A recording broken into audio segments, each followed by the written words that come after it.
வணக்கம் நண்பர்களே. நீங்க ஏதாவது ஒரு ஸ்டாக்க ரூ. 100 வாங்கியிருக்கீங்கன்னு வச்சுக்கங்க.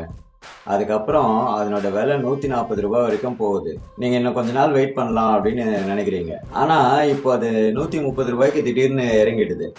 அப்புறம் பார்த்தீங்கன்னா 125 கூட வருது.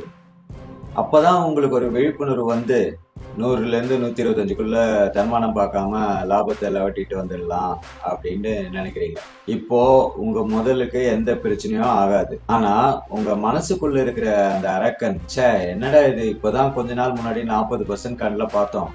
இப்போ போயும் போயும் 5%க்கும் 10%க்கும் விற்கிறதா அப்படின்னு சொல்லுவான். கொஞ்ச நாள் வெயிட் பண்ணு, திரும்ப 40% வந்துடும்.